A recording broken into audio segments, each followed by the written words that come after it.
6 biji padi tahun 2024 ini yang digemar oleh petani, yang ada isinya. Yang pertama mustajab, itu isinya banyak kali. 2 serang batu yang digemarkan oleh petani sekarang 2024. 3 si batu buahnya lebat kali. Yang 4 dik goya hasilnya memuaskan. 6 padi yang disuka oleh petani 2024 ini. Yang kelima serang jumbo. Yang keenam yang disuka oleh petani sekarang di tahun 2024 ini adalah padinya Impari 32. Itulah bibit atau biji padi yang disukai oleh petani, karena bibit itu semua petani sudah menanamnya, ada isinya dan memuaskan. Itulah 6 biji padi yang digemar di petani yang di tahun sekarang ini. Karena kenapa? Karena memuaskan cara kerjanya, supaya hasil padinya memuaskan, bobotnya terisi penuh. Yang pertama, di saat malainya sudah keluar, si petani harus taruh estrajos dengan susu apa saja boleh.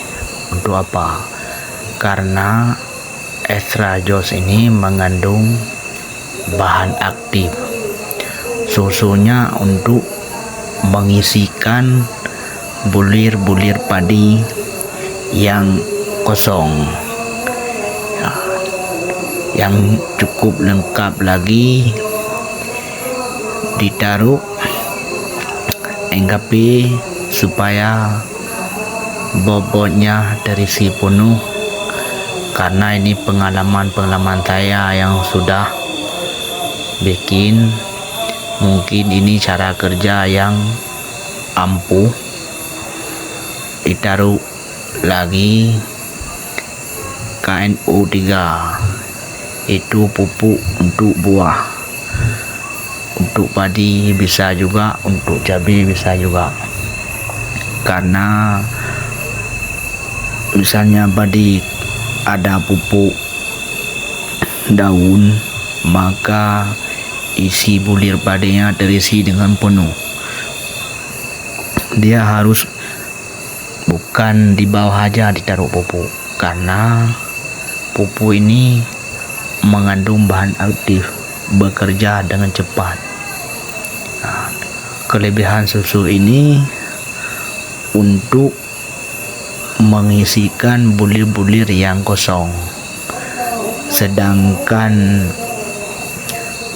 estrajos ini cepat mengeluarkan malai padi yang lagi lalai. Makanya 4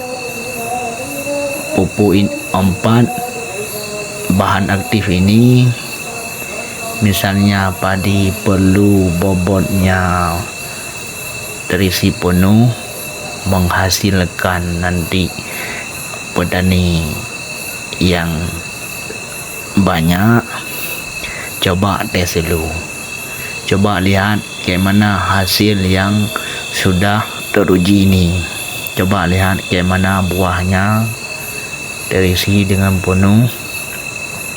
Inilah manfaat untuk pupuk atas ini. Yang pertama, mengisikan bulir padi yang kosong. mengeluarkan malainya yang lagi lalai. Inilah manfaat dari pupuk-pupuk ini. Misalnya kita ini enggak mempraktekkan, mana mungkin kita ini berhasil. Coba tes dulu para sahabat tani, gimana nanti hasilnya. Yang aku ini yang udah ngetes, jadi hasilnya cukup lumayan, malah dibandingkan tahun yang kemarin memuaskan kali ini. Karena kalau kita ini menanam tanpa ilmu, tanpa guru, tanaman kita hasilnya kurang. Makanya kita ini perlulah ilmu.